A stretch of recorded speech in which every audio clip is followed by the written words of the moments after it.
नमस्कार दोस्तों, JVR classes में आपका फिर से स्वागत है। दोस्तों, मेरा नाम है बलबीर और हम एसएससी के सभी फॉर्मेट्स में भारतीय संविधान और पॉलिटी से पूछे गए प्रश्नों पर चर्चा कर रहे थे।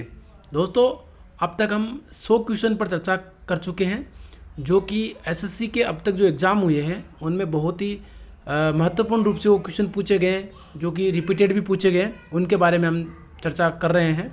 तो आज हम क्वेश्चन नंबर 101 से शुरू करेंगे। तो चलिए दोस्तों, क्वेश्चन नंबर 101। भारतीय संविधान के अनुसार भारत सरकार के कितने अंग हैं? भारतीय संविधान के अनुसार भारत सरकार के कितने अंग हैं? तो ऑप्शन है 2, 4, 3 और 5। तो भारतीय संविधान के अनुसार भारत सरकार के 3 अंग हैं। ऑप्शन सी हमारा आंसर रहेगा, 3 अंग हैं। भारतीय संविधान के कितने अंग हैं? 3 अंग हैं। अब दोस्तों, 3 अंगों की हम लोग बात करें कि कौन कौन से 3 अंग हैं, तो 3 अंग है। एक है कार्यपालिका, एक है न्यायपालिका और एक है विधायिका, जिसको हम लोग इस प्रकार से समझ सकते हैं। जैसे कि कार्यपालिका की बात करें तो कार्यपालिका के हम लोग राष्ट्रपति को ले लेते हैं, राष्ट्रपति हो गया। उसके बाद में संसद को ले लेते हैं और तीसरा आपका हो गया न्यायपालिका में हम ले लेते हैं, जैसे न्यायालय हो गया,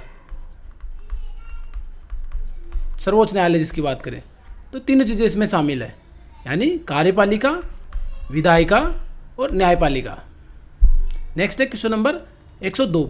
सरकार के संसदीय स्वरूप को किस मॉडल के रूप में जाना जाता है? जो सरकार का संसदीय स्वरूप है उसको किस मॉडल के रूप में जाना जाता है? तो ऑप्शन है साम्यवादी, धनिक तंत्र, धर्मतंत्र और वेस्ट मिनिस्टर। तो इसमें जो है ऑप्शन डी हमारा सही आंसर रहेगा, वेस्ट मिनिस्टर के नाम से जाना जाता है। अब वेस्ट मिनिस्टर का मतलब जो है ब्रिटेन के जो संसद है उसका मीटिंग हॉल है, उससे रिलेटेड है, जहाँ इस शब्द की उत्पत्ति हुई थी। यह है वेस्टमिनिस्टर, एक लोकतांत्रिक संसद है। क्या है? लोकतांत्रिक संसद प्रणाली है। तो ऑप्शन डी हमारा सही आंसर रहेगा। नेक्स्ट है क्वेश्चन नंबर 103। विश्व का सबसे लंबा लिखित संविधान किस देश का है?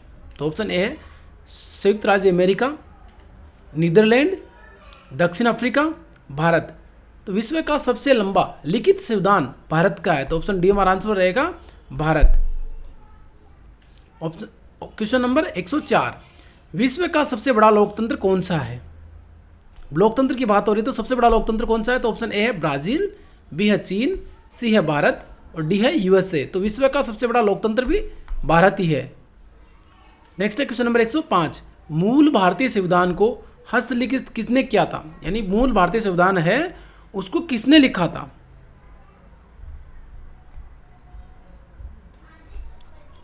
ऑप्शन है नंदलाल बोस ने, डॉक्टर सच्चिदानंद सिन्हा ने, व्यवहार राम मनोहर सिन्हा ने, प्रेम बिहारी नारायण रायजादा ने।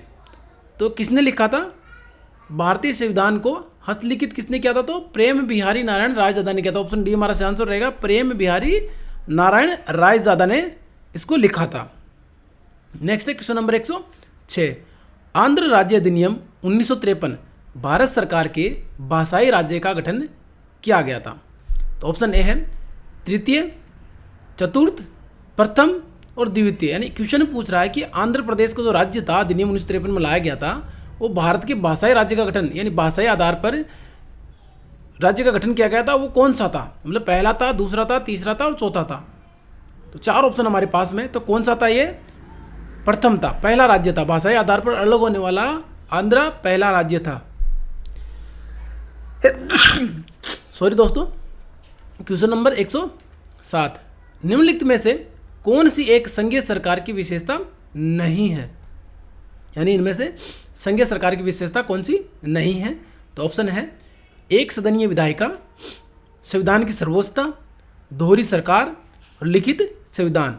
तो कौन सी नहीं है इसमें? एक सदनीय विधायिका नहीं है। ऑप्शन ए है कौन सी संघीय सरकार की विशेषता? एक सदनीय नहीं है, यहाँ पे द्विसदन है। एक राज्यसभा और दूसरी है लोकसभा। तो यहाँ द्विसदन है तो एक सदनीय नहीं है, तो ऑप्शन ए हमारा सही आंसर रहेगा, एक सदनीय। बाकी संविधान की सर्वोच्चता है, दोहरी सरकार है, लिखित संविधान है। नेक्स्ट है क्वेश्चन नंबर 108। संघवाद भारत के संविधान की प्रमुख विशेषताओं में से एक है, जिसके तहत, यानी संघवाद भारत के संविधान की प्रमुख विशेषताओं में से एक है, जिसके तहत क्या है, ऑप्शन है राज्य अपना अधिकार संसद से प्राप्त करते हैं। भारत में सभी व्यक्ति केवल न्यायपालिका द्वारा बनाए गए कानूनों और नीतियों द्वारा शासित होते हैं। राज्य संघीय सरकार के एजेंट हैं। सरकार का प्रमुख ही राज्य का प्रमुख होता है। तो इसमें से हमारे पास में जो सी ऑप्शन है वो सही आंसर रहेगा। राज्य जो है संघीय सरकार के एजेंट है, यानी संघवाद का ये एक प्रमुख उदाहरण है, ऑप्शन सी। नेक्स्ट है क्वेश्चन नंबर 109। निम्नलिखित में से कौन 1928 में भारत के लिए संविधान का मसौदा तैयार करने वाले कांग्रेसी नेताओं में से एक थे? कौन थे वो? तो ऑप्शन ए है श्यामा प्रसाद मुखर्जी, बी है जयपाल सिंह, सी है मोतीलाल नेहरू, डी है सोमनाथ लाहिड़ी। तो ऑप्शन सी हमारा सही आंसर रहेगा। मोतीलाल नेहरू जी थे, वो 1928 में भारत के संविधान का मसौदा तैयार करने वाले कांग्रेसी नेताओं में से एक थे। नेक्स्ट है क्वेश्चन नंबर 110। नेहरू रिपोर्ट 1928 निम्न में से संबंधित थी? किससे संबंधित है नेहरू रिपोर्ट 1928? तो ऑप्शन ए शिक्षा सुधार से, संवैधानिक ढांचा से, सांप्रदायिक पुरस्कार से, सूरत विभाजन से। नेहरू रिपोर्ट जो पिछला पर्सन में भी हमने ये इसका देखा था, तो किससे संबंधित थी? तो संवैधानिक ढांचा से संबंधित थी। तो ऑप्शन बी हमारा आंसर रहेगा, संवैधानिक ढांचा। नेक्स्ट है क्वेश्चन नंबर 111। किसी देश का संविधान कई उद्देश्यों की पूर्ति करता है, निम्न में से कौन सा विकल्प उनमें से एक नहीं हो सकता है? यानी नहीं कौन सा हो सकता है? तो ऑप्शन ए है यह उन नियमों और सिद्धांतों के समुच्चय के रूप में कार्य करता है जिनके आधार पर देश को नियंत्रित किया जा सकता है। दूसरा है यह हमें हमारे समाज की मौलिक प्रकृति उजागर करता है। सी है इसमें यह शामिल है कि देश को सरकार के अध्यक्षीय स्वरूप को बरकरार रखना चाहिए। और डी है यह कुछ आदर्शों को सहमति देता है जिन्हें देश में बरकरार रखा जाना चाहिए। तो इसमें ऑप्शन ए है, ये भी सही है, बी भी सही है और डी भी सही। तो ऑप्शन सी है वो एक विकल्प नहीं हो सकता है जो कि किसी देश के संविधान के उद्देश्यों की पूर्ति नहीं करता है। तो ऑप्शन सी जो है इसमें ऑप्शन रहेगा इसके हिसाब से नहीं। तो ऑप्शन सी इसमें सही आंसर रहेगा। नेक्स्ट है क्वेश्चन नंबर 112। निम्नलिखित में से कौन सा कथन सत्य है? सत्य कथन कौन सा है?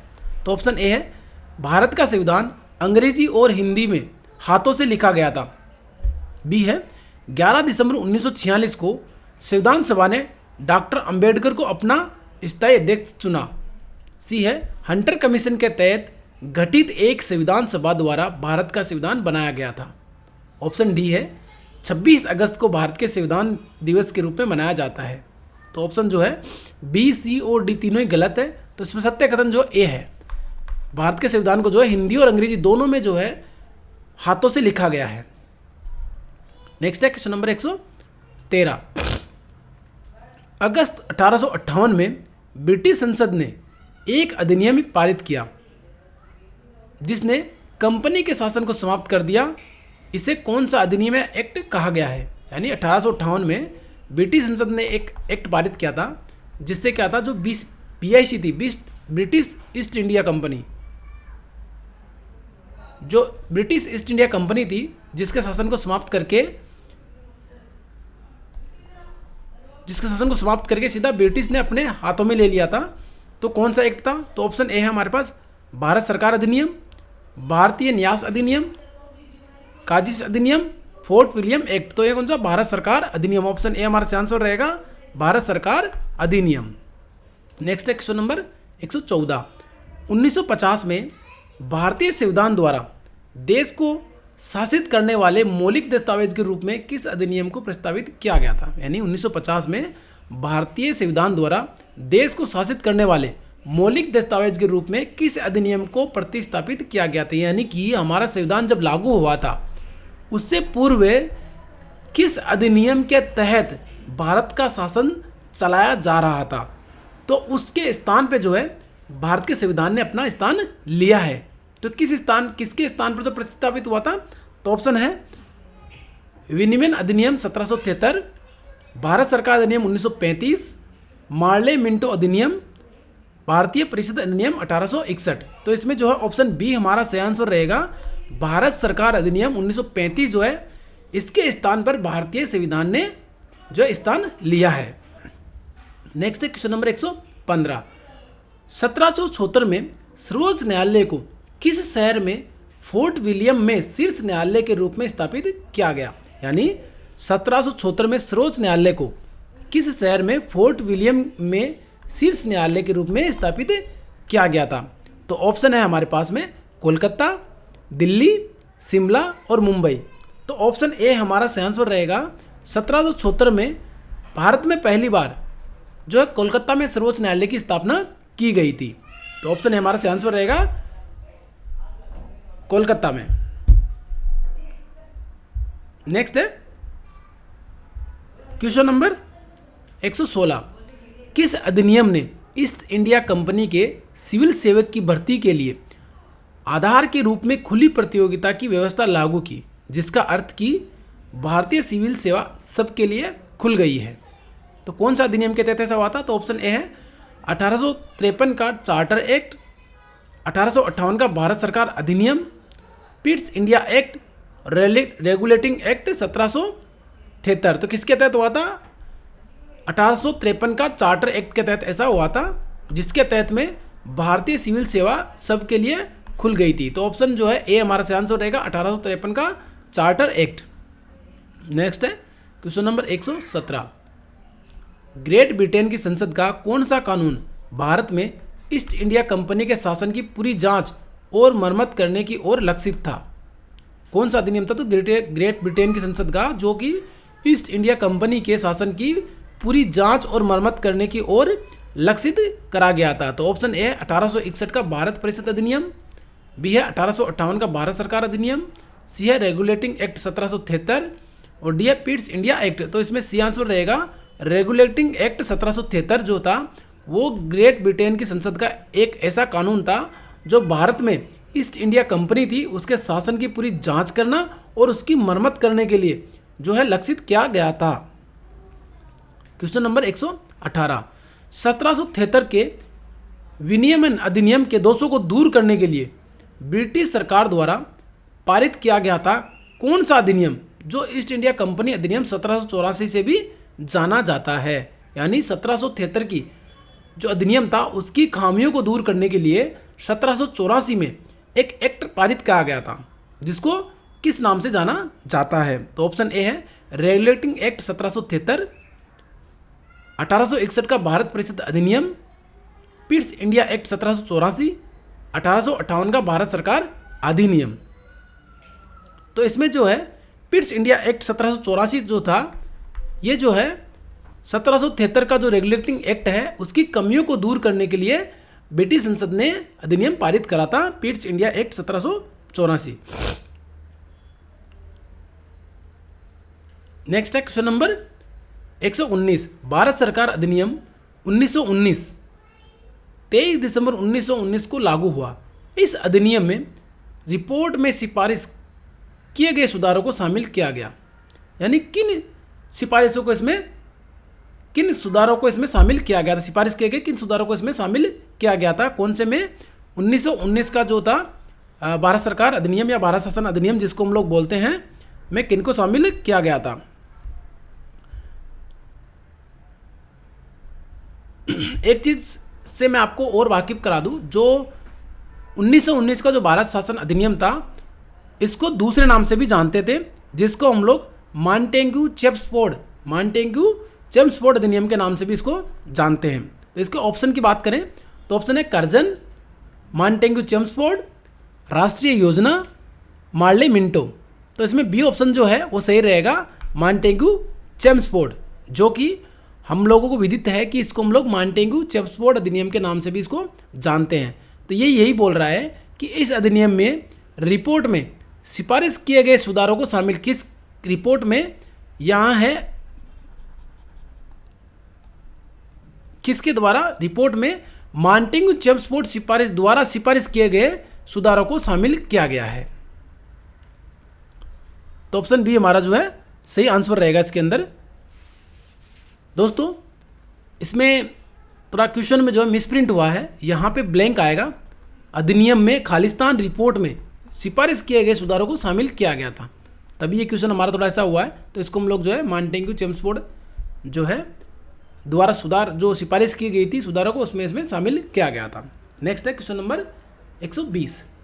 1833 के चार्टर एक्ट ने खालिस्तान के गवर्नर जनरल को भारत का गवर्नर जनरल बना दिया तथा नागरिक और सैन्य शक्तियों को उसमें निहित किया। तो कौन सा था? 1833 का चार्टर एक्ट था, इसने जो है किसके गवर्नर को जो है गवर्नर जनरल को भारत का गवर्नर जनरल बना दिया था। तो ऑप्शन है हमारे पास में अवध राज्य का, बंगाल का, बरार प्रांत का, संयुक्त प्रांत का। तो किसको बनाया था इसमें? तो ऑप्शन हमारे पास बी रहेगा, बंगाल का को जो गवर्नर था, बंगाल के गवर्नर जनरल को भारत का गवर्नर जनरल बना दिया गया था। किसके तहत? 1833 के चार्टर एक्ट के माध्यम से, और उसमें साथ ही नागरिक और सैन्य शक्तियां भी उसको प्रदान कर दी गई थी। नेक्स्ट है क्वेश्चन नंबर 121। संविधान सभा ने खालिस्तान को भारत के संविधान को अपनाया था, यानी संविधान सभा ने कब भारत के संविधान को अपनाया था? तो ऑप्शन ए है 26 जनवरी 1950 को, दूसरा है 26 नवंबर 1949 को, 15 अगस्त 1947 को, 24 जनवरी 1950 को। तो इसमें ऑप्शन बी हमारा आंसर रहेगा 26 नवंबर 1949 को जो है भारतीय संविधान सभा ने भारतीय संविधान को क्या करा था? अपनाया था। और पूर्ण रूप से जो लागू होना वो कब लागू हुआ था? तो वो हुआ था 26 जनवरी 1950 को। अगर इसमें पूर्ण रूप से लागू होना आता या कब से लागू हुआ था, पूर्ण रूप की बात होती तो 26 जनवरी 1950 आता, और कब अपनाया था तो 26 नवंबर 1949 आता। नेक्स्ट है क्वेश्चन नंबर 122। भारत की संविधान सभा की स्थापना किस वर्ष की गई थी? यानी भारतीय संविधान सभा की स्थापना जो है वो किस वर्ष में हुई थी? तो ऑप्शन ए है 1945 में, बी है 1948 में, सी है 1947 में, और डी है 1946 में। तो ऑप्शन डी हमारा आंसर रहेगा 1946 में भारतीय संविधान सभा की स्थापना हुई थी। और इसकी जो प्रथम बैठक की बात करें हम लोग, अगर हम लोग इसकी जो भारत की जो संविधान सभा थी इसकी प्रथम बैठक की बात करें तो उसकी प्रथम बैठक जो है कब हुई थी? 9 दिसंबर को, 9 दिसंबर 1946 को हुई थी, जिसमें डॉक्टर सच्चिदानंद सिन्हा को अस्थायी अध्यक्ष चुना गया था। नेक्स्ट है क्वेश्चन नंबर 123। मोतीलाल नेहरू की अध्यक्षता में भारतीय संविधान के मसौदे को तैयार करने के लिए किस वर्ष एक समिति का गठन किया गया था? यानी मोतीलाल नेहरू की अध्यक्षता में भारतीय संविधान के मसौदे को तैयार करने के लिए किस वर्ष एक समिति का गठन किया गया था? तो ऑप्शन है 1934 में, 1944 में, 1928 में, 1939 में। तो ऑप्शन जो सी है हमारा वो सही आंसर रहेगा 1928 में। दोस्तों ये क्वेश्चन अब तक हमने जो 101 से 123 तक लिए हैं, ये क्वेश्चन घुमा करके 3 बार पूछ लिया गया है। एक बार कि मसौदा समिति के जो किसने तैयार करी थी? मोतीलाल नेहरू जी ने। दूसरा पूछा गया था कि मोतीलाल नेहरू जी ने संविधान के लिए इनमें से क्या तैयार किया था? तो इसमें संविधान का संवैधानिक ढांचे की बात आई थी। और ये तीसरा हो गया कि संविधान के मसौदे को तैयार करने के लिए किस वर्ष एक समिति का गठन किया गया था? 1928 में। तो दोस्तों कितने इंपॉर्टेंट क्वेश्चन है जो एग्जाम से पूछे जा रहे हैं, आप इसे अंदाजा लगा सकते हैं। नेक्स्ट है क्वेश्चन नंबर 124। भारतीय संविधान सभा के चुनाव खालिस्तान में हुए थे, यानी भारतीय संविधान सभा के चुनाव जो है किस वर्ष में हुए थे? तो ऑप्शन ए है जनवरी 1945 में, अगस्त 1945 में, नवंबर 1946 में, जुलाई 1946 में। तो ऑप्शन डी हमारा सही आंसर रहेगा, जुलाई 1946 में भारतीय संविधान सभा के चुनाव हुए थे। अब बात करें दोस्तों चुनावों की, तो इसमें जो है कुल सदस्यों की संख्या थी 389,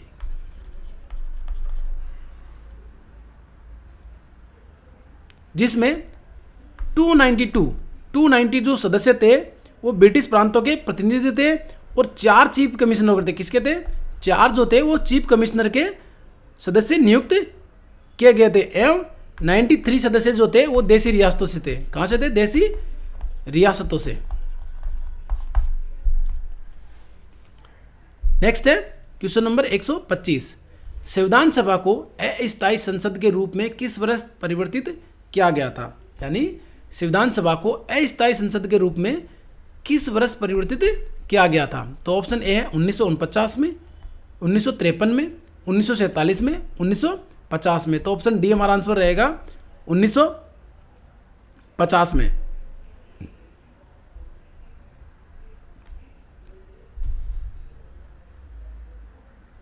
यानी कि संविधान सभा को अस्थायी संसद के रूप में किस वर्ष परिवर्तित किया कर दिया गया था? तो 1950 में इसको परिवर्तित कर दिया गया था।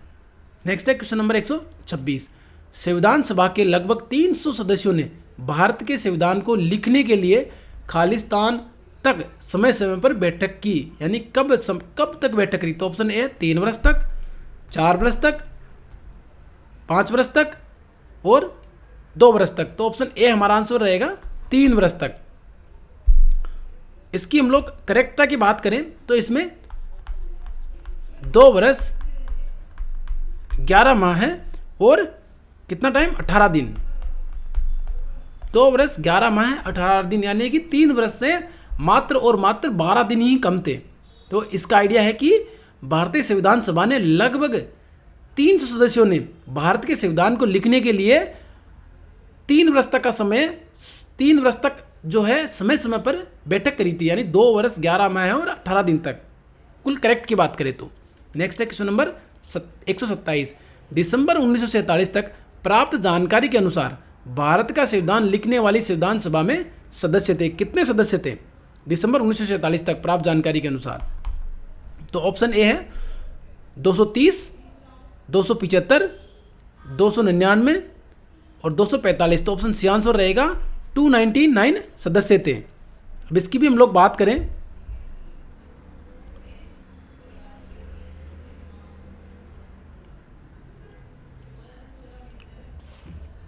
दिसंबर 1947 तक की प्राप्त जानकारी के अनुसार की बात कर रहा है ये, बाद में इसमें जो है कम ज़्यादा होते रहे हैं।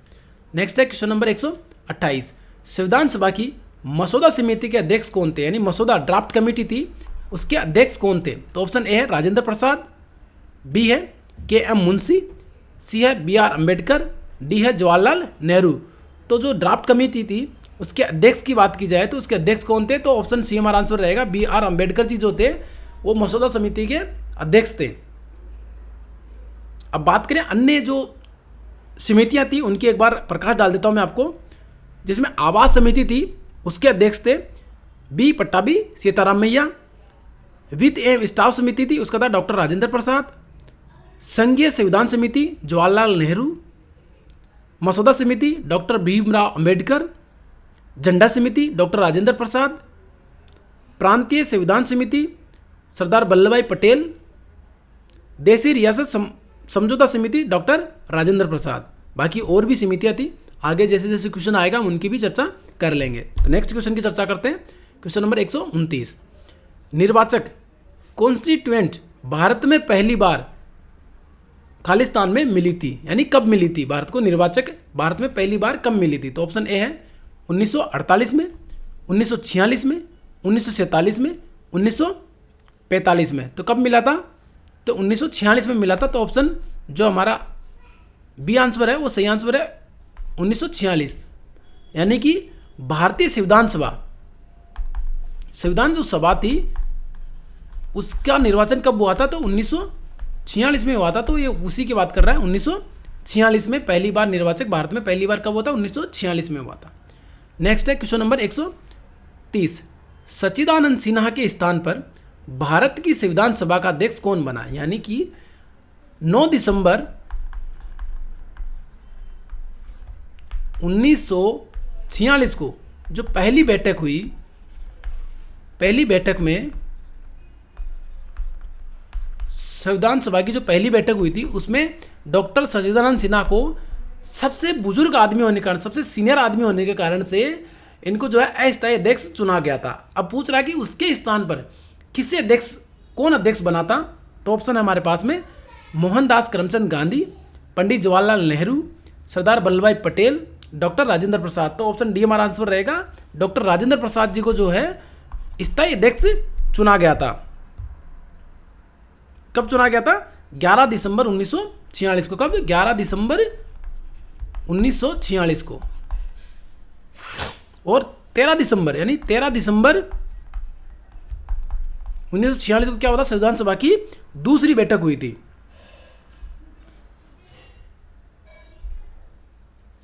और इसकी जो कार्रवाई है वो पंडित जवाहरलाल नेहरू द्वारा प्रस्ताव, जो उद्देश्य प्रस्ताव था उसका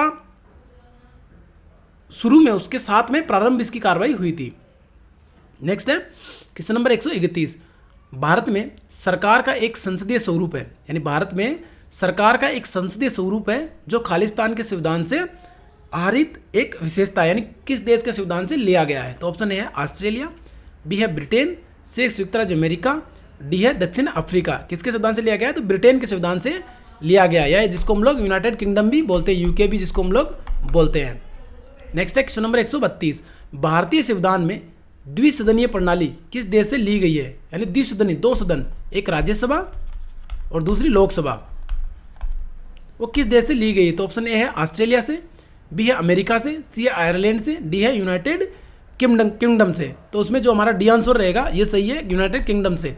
दोस्तों इसमें कई जगह यूनाइटेड किंगडम लिखा है और कई जगह ब्रिटेन लिखा है, तो दोनों एक ही है, इसमें कन्फ्यूजन होने की कोई आवश्यकता नहीं है। नेक्स्ट है क्वेश्चन नंबर 133। भारतीय संविधान में राष्ट्रपति के चुनाव की विधि को किस संविधान से लिया गया, यानी कौन से देश के संविधान से लिया गया है राष्ट्रपति का चुनाव? ऑप्शन ए है जर्मनी, बी है दक्षिण अफ्रीका, सी है संयुक्त राज्य अमेरिका और डी है आयरलैंड यानी आयरिश। तो किसके संविधान से लिया गया है? आयरलैंड के संविधान से राष्ट्रपति के निर्वाचन प्रणाली जो है आयरलैंड के संविधान से ली गई है। तो ऑप्शन डी हमारा आंसर रहेगा आयरलैंड। नेक्स्ट है क्वेश्चन नंबर 134। निम्नलिखित में से किस राष्ट्र के संविधान से प्रेरित होकर भारत ने अपने संविधान में निर्देशक सिद्धांतों की विशेषता जोड़ी है? यानी जो नीति निर्देशक सिद्धांत है यानी डीपीएसपी, वो कौन से देश के संविधान से प्रेरित होकर के जो है भारत ने जो है अपने संविधान में लिया है? नेक्स्ट है ऑप्शन है रूस, आयरलैंड, जर्मनी, संयुक्त राज्य अमेरिका। तो इसमें जो है आयरलैंड के संविधान से जो प्रेरित होकर के भारत ने जो है डीपीएसपी जो भारतीय संविधान में लागू की है। दोस्तों वैसे आपको बता दें,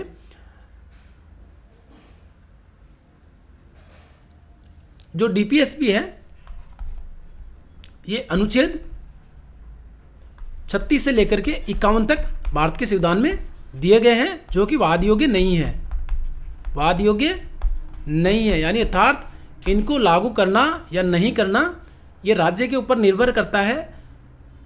इसको आप न्यायालय में चुनौती नहीं दे सकते हैं। आगे बात करें, नेक्स्ट है क्वेश्चन नंबर 135। भारतीय संविधान में मौलिक अधिकारों की अवधारणा को निम्नलिखित में से किस देश के संविधान से लिया गया है? अब यहाँ पे आ गई मौलिक अधिकार। पहले डीपीएसपी की बात थी, अब ये है फंडामेंटल राइट्स की बात हो रही है। फंडामेंटल राइट्स जो है वो कौन से देश के संविधान से लिया गया है? तो ऑप्शन ए है संयुक्त राज्य अमेरिका से, यूनाइटेड किंगडम से, आयरलैंड से, सोवियत संघ से यानी कि यूएसएसआर से। चार ऑप्शन हमारे पास में कहां से लिया गया है मौलिक यानी फंडामेंटल राइट्स? तो अमेरिका के संविधान से यानी संयुक्त राज्य अमेरिका के यूएसए के संविधान से ये लिया गया है। नेक्स्ट है क्वेश्चन नंबर 136। भारत में एकल नागरिकता की अवधारणा को निम्नलिखित में से किस राष्ट्र के संविधान के आधार पर अपनाया, यानी कौन सा देश है जिसके संविधान के आधार पर जो है एकल नागरिकता को अपनाया गया है? तो ऑप्शन ए है संयुक्त राज्य अमेरिका, बी है रूस, सी है यूनाइटेड किंगडम और डी है आयरलैंड। तो किसके संविधान से अपनाया गया है? यूनाइटेड किंगडम यानी ब्रिटेन की संसद से जो है एकल नागरिकता भारतीय संविधान में ग्रहण की गई है। तो ऑप्शन सी हमारा आंसर रहेगा, यूनाइटेड किंगडम या ब्रिटेन, दोनों एक ही है। नेक्स्ट है क्वेश्चन नंबर 137। भारत द्वारा सरकार की संसदीय प्रणाली किस राष्ट्र के संविधान के आधार पर अपनाई गई थी? यानी भारत द्वारा सरकार की संसदीय प्रणाली किस राष्ट्र के संविधान के आधार पर अपनाई गई थी? संसदीय प्रणाली की बात हो रही है। तो ये क्वेश्चन जो है दोस्तों तीसरी बार आ गया है। पहले अलग टाइप से 2 बार पूछा गया था, अभी तीसरी बार आ गया। पहले पूछा गया था कि जो संसद की जो दोनों सदन है वो कौन से संविधान से लिया गया है। दूसरा अभी आ गया संसदीय प्रणाली, संसदीय प्रणाली की बात आ गई है इसमें। तो ऑप्शन ए है यूनाइटेड किंगडम, संयुक्त राज्य अमेरिका, रूस, आयरलैंड। 4 ऑप्शन है इसमें। किसके देश के संविधान से जो है भारतीय सरकार की जो संसद प्रणाली है वो ली गई है? तो ऑप्शन ए हमारा सही आंसर रहेगा, यूनाइटेड किंगडम, जिसे हम ब्रिटेन भी बोलते हैं। ब्रिटेन और ये दोनों एक ही है, तो ऑप्शन ए हमारा रहेगा यूनाइटेड किंगडम। नेक्स्ट है क्वेश्चन नंबर 138, भारतीय संविधान में अवशिष्ट शक्तियों का विचार किस देश के संविधान से प्रेरित है? यानी अवशिष्ट शक्तियां किस देश के संविधान से प्रेरित है? तो ऑप्शन है कनाडा से, बी है ऑस्ट्रेलिया से, सी है यूनाइटेड किंगडम से, डी है आयरलैंड से। तो भारतीय संविधान में अवशिष्ट शक्तियां जो है वो कनाडा के संविधान से ली गई, तो ऑप्शन ए हमारा आंसर रहेगा कनाडा। नेक्स्ट है क्वेश्चन नंबर 139, भारतीय संविधान में मूल कर्तव्य किस देश के संविधान से लिए गए हैं? यानी मूल कर्तव्य की बात हो रही है, फंडामेंटल ड्यूटीज। ये क्या है? Fundamental duties. एक हो गया आपका फंडामेंटल राइट्स, जो कि यूएसए के संविधान से लिया गया है। एक है आपका डीपीएसपी, यानी direct principle of state policy, DPSP, direct principle of state policy, ये लिया गया आपके आयरलैंड के संविधान से। और अभी फंडामेंटल ड्यूटीज की बात कर रहा है, तो ये कौन से देश के संविधान से लिया गया है? तो ऑप्शन ए है यूएसएसआर से, कनाडा से, फ्रांस से, ब्रिटेन से। तो इसमें जो हमारा सही आंसर रहेगा वो रहेगा यूएसएसआर, यानी सोवियत संघ से लिया गया है। और बात करें हम आपको इसमें, ये भारतीय संविधान के भाग 4 ए, या जिसको हम लोग 4K बोलते हैं, भाग 4K या 4A है, इसमें जो सम्मिलित किया गया है। और 51 अनुच्छेद की बात करें तो 51A या 51K में इसको सम्मिलित किया गया है। एक चीज़ और आपको स्पष्ट रहा है दोस्तों, ये भारत के जो मूल संविधान है, भारत का जो मूल संविधान जो 1950 में 26 जनवरी 1950 को पूर्ण रूप से लागू हुआ था, उसका भाग नहीं था। क्या था? इसका भाग नहीं था। ये भारतीय संविधान में स्वर्ण सिंह समिति जो हुई थी उसकी सिफारिशों के आधार पर, स्वर्ण सिंह समिति की सिफारिशों के आधार पर जो है इसको भारतीय संविधान में कब लागू किया गया था, कब जोड़ा गया था? 42वें संविधान संशोधन 1976 के माध्यम से इसको भारतीय संविधान में जोड़ा गया था। किसके माध्यम से? 42वां संविधान संशोधन 1976 में इसको जोड़ा गया था। नेक्स्ट है क्वेश्चन नंबर 140, भारतीय संविधान में सरकार का संसदीय स्वरूप खालिस्तान के संसद से प्रेरित है। यानी फिर आ गया ये सरकार का संसदीय स्वरूप जो है किसके संविधान से प्रेरित है? तो ऑप्शन ए है यूनाइटेड किंगडम, बी है ऑस्ट्रेलिया, सी है संयुक्त राज्य अमेरिका और डी आयरलैंड। तो ऑप्शन ए हमारा आंसर रहेगा यूनाइटेड किंगडम से।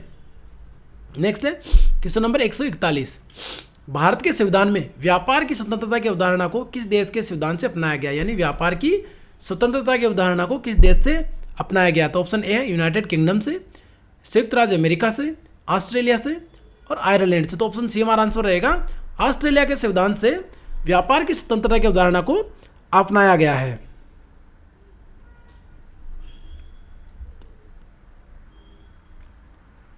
नेक्स्ट है क्वेश्चन नंबर 142, भारतीय संविधान की निम्नलिखित में से किस अनुसूची में समवर्ती सूची दी गई है? यानी समवर्ती सूची जो है किस अनुसूची में दी गई है? ऑप्शन ए है 5वीं में, ऑप्शन बी है 7वीं में, ऑप्शन सी है 6ठी में, ऑप्शन डी है 8वीं अनुसूची में। तो कौन सी अनुसूची में दी गई? तो ऑप्शन बी हमारा आंसर रहेगा, 7वीं अनुसूची में समवर्ती सूची दी गई है। दोस्तों वैसे हम बात करें तो भारतीय संविधान में 3 अनुसूचियां हैं। कितनी है? कि 3 सूचियां भारतीय संविधान में कितनी है? 12 अनुसूचियों में से 7वीं अनुसूची में 3 सूचियां हैं। कितनी है? 3 सूचियां हैं। एक है संघ सूची, एक है राज्य सूची और तीसरी है समवर्ती सूची। तीसरी क्या है? समवर्ती सूची। इसमें अलग अलग विषय दिए गए हैं। क्या दिए गए हैं? अलग अलग विषय इनमें दिए गए हैं। हम बात करें समवर्ती सूची की, तो समवर्ती सूची में मूल जब यह संविधान लागू हुआ था तब 47 विषय थे। कितने थे? 47 विषय थे। वर्तमान में कितने? 52 विषय हैं, जो कि अलग अलग संविधान संशोधनों के माध्यम से इसमें संशोधित की गई है। नेक्स्ट है क्वेश्चन नंबर 143, निम्नलिखित में से कौन सा भारतीय संविधान में उल्लेखित राज्य नीति का निर्देशक सिद्धांत नहीं है? यानी बोल रहा है कि कौन सा जो है डीपीएसपी यानी डीपीएसपी नहीं है। तो ऑप्शन ए है अंतर्राष्ट्रीय शांति और सुरक्षा को बढ़ावा देना, नागरिकों के लिए सम्मान नागरिक संहिता, कृषि एवं पशुपालन का गठन, विधायक को कार्यपालिका से अलग करना, यानी विधायक को कार्यपालिका से अलग करना जो है इसमें शामिल नहीं है। तो कौन सा शामिल नहीं है इसमें? ऑप्शन डी है जो है ये शामिल नहीं है, विधायक को कार्यपालिका से अलग करना। तो बाकी अंतर्राष्ट्रीय शांति और सुरक्षा को बढ़ावा देना ये है, नागरिकों के लिए सम्मान नागरिक संहिता ये भी है, कृषि और पशुपालन ये भी है। तो इसमें जो डी है वो इसमें शामिल नहीं किया गया है।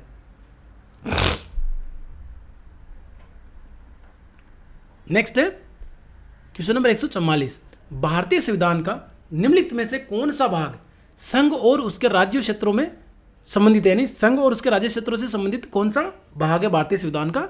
तो ऑप्शन ए है भाग 2, भाग 3, भाग 1, भाग 4। इसमें से कौन सा है? तो इसमें भाग 1 जो है वो संघ और उसके राज्य क्षेत्रों से संबंधित है। कौन सा है? भाग 1 है, जिसमें भारतीय संघ और उसके राज्यों के बारे में दिया गया है, जिसके अंदर में भारतीय संविधान के अनुच्छेद 1 से 4 तक वर्णित है। क्या है? 1 से 4 तक वर्णित है। इसमें दिया गया है भारतीय संघ एवं उसके राज्य क्षेत्र को वर्णन किया गया है। भारत के राज्य क्षेत्र में निम्नलिखित क्षेत्रों को समाविष्ट किया गया है। पहला है राज्यों के राज्य क्षेत्रों के बारे में, दूसरा है पहली अनुसूची में निर्दिष्ट राष्ट्रीय क्षेत्र, और तीसरा ऐसे अन्य राज्य क्षेत्र जो अर्जित किए जाएं। नेक्स्ट है क्वेश्चन नंबर 145, भारतीय संविधान के भाग 4A के अनुसार यानी 4A के अनुसार यदि माता पिता या संरक्षक है तो खालिस्तान वर्ष तक की आयु वाले अपने यथास्थिति बालक या प्रतिपाल्य के लिए शिक्षा का अवसर प्रदान करें। तो किस वर्ष में यह लिया गया, किस वर्ष तक के बच्चे को यह लिया गया? तो ऑप्शन ए है 2 से 6 वर्ष, 6 से 14 वर्ष का, 4 से 14 वर्ष और 6 से 12 वर्ष का बच्चा। तो इसमें जो है 6 से 14 वर्ष के बच्चे को जो है तक की आयु वाले अपने या यथास्थिति या बालक या प्रतिपाल्य के लिए शिक्षा का अवसर प्रदान करना जो है अपने माता पिता या संरक्षक का कर्तव्य है। ये भारतीय संविधान का जो फंडामेंटल ड्यूटीज है इसमें दिया गया है अनुच्छेद 51A में।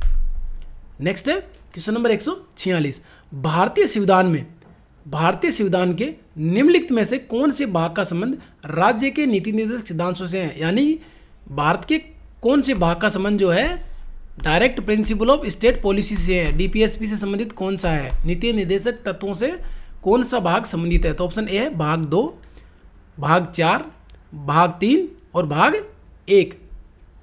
तो भाग 4 जो है वो नीति निर्देशक तत्वों से संबंधित, तो ऑप्शन बी हमारा आंसर रहेगा भाग 4। बाकी बात करें भाग 2 जो है वो नागरिकता से संबंधित है, भाग 4 जो डीपीएसपी से संबंधित है ये तो हमने बात कर ली, और भाग 3 जो है वो फंडामेंटल राइट से संबंधित है, और भाग 1 जो है संघ एवं उसके राज्य क्षेत्रों से संबंधित है। किससे? संघ एवं उसके राज्य क्षेत्र। नेक्स्ट है क्वेश्चन नंबर 147, नीचे दिए गए कथनों में से कौन सा या कौन से कथन सही है? ऑप्शन ए है राज्य के नीति निर्देशक सिद्धांत कानून द्वारा परिवर्तनीय नहीं है। ऑप्शन ए है कानून द्वारा परिवर्तन नहीं है, सॉरी कथन ए है। कथन 2 बोल रहा है कि डीपीएसपी वाद योग्य नहीं है, यानी राज्य के नीति निर्देशक सिद्धांत वाद योग्य नहीं है। तो इसमें क्या बोल रहा है? ऑप्शन है कथन 1 सही है और कथन 2 सही नहीं है। ऑप्शन बी है कथन 1 और कथन दोनों ही सही नहीं है। ऑप्शन सी बोल रहा है कथन 1 सही है और कथन 2 सही है। डी बोल रहा है कथन 1 और कथन दोनों ही सही है। तो इसमें जो है ऑप्शन डी जो है वो सही है, और कथन 1 और दोनों ही सही है कि ये परिवर्तनीय भी नहीं है और वाद योग्य भी नहीं है। डीपीएसपी क्या है? परिवर्तनीय भी नहीं है कानून द्वारा, और ये वाद योग्य भी नहीं है। इनको जो है चैलेंज नहीं किया जा सकता न्यायालय में, और न ही न्यायालय इनको परिवर्तित कर सकती है। इसको परिवर्तित करने का अधिकार सिर्फ और सिर्फ संसद के पास है, और ये राज्यों से जो है सिर्फ अनुरोध कर सकता है कि इसको लागू किया जाए।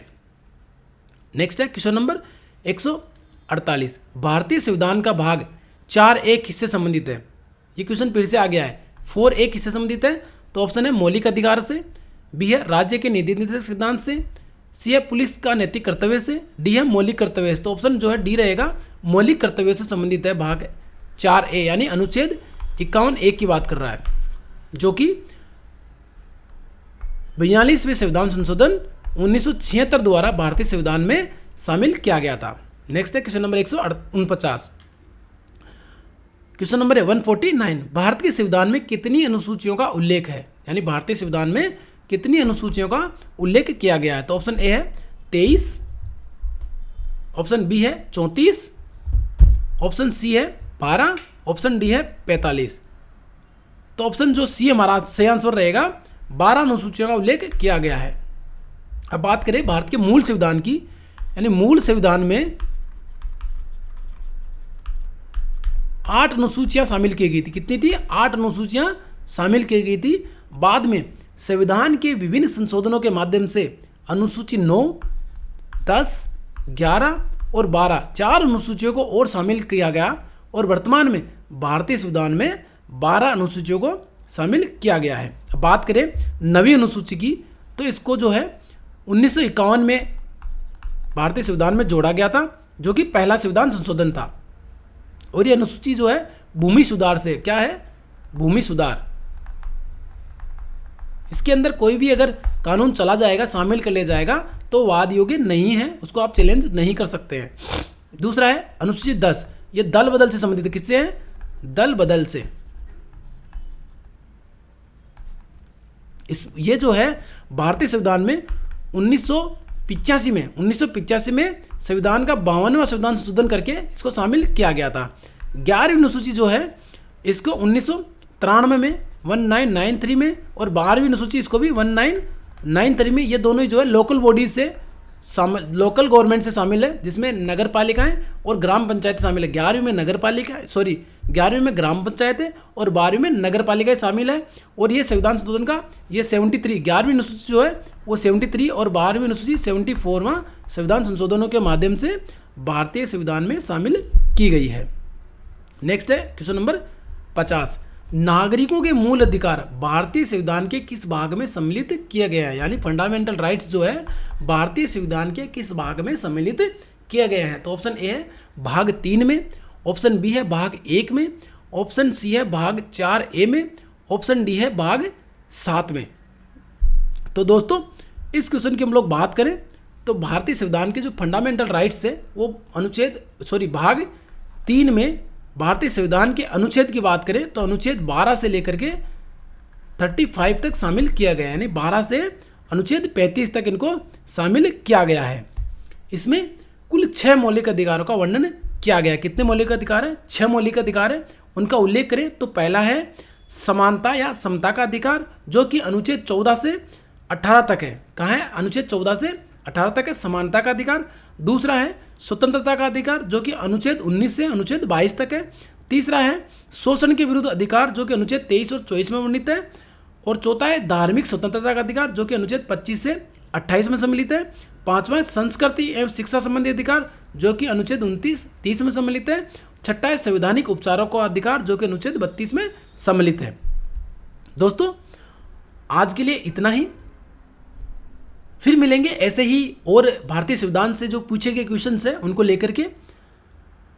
दोस्तों आपसे अनुरोध है कि अगर आपको ये वीडियो अच्छा लगा हो तो प्लीज़ इसे लाइक करें और ज़्यादा से ज़्यादा लोगों के पास शेयर करें, ताकि हमारा मनोबल ऊंचा रहे और हम इस प्रकार के और वीडियो लाते रहें। दोस्तों साथ ही आपसे एक छोटा सा अनुरोध और है कि अगर अभी तक आपने हमारे YouTube चैनल JVR क्लासेज को सब्सक्राइब नहीं किया है तो प्लीज़ इसे सब्सक्राइब कर दीजिए और बेल आइकन को दबाना ना भूलें। दोस्तों साथ ही अगर आपको इन वीडियो का PDF फॉर्मेट चाहिए तो आप जो है JVR क्लासेज व्हाट्सएप चैनल और JVR क्लासेज टेलीग्राम चैनल को ज्वाइन करके वहाँ से जो है ये डाउनलोड कर सकते हैं। दोस्तों इन दोनों ही चैनलों का लिंक जो है इस वीडियो के डिस्क्रिप्शन में डाल दिया गया है। चैनल के डिस्क्रिप्शन में भी अवेलेबल है, वहाँ से आप क्लिक करके ज्वाइन कर सकते हैं। धन्यवाद दोस्तों।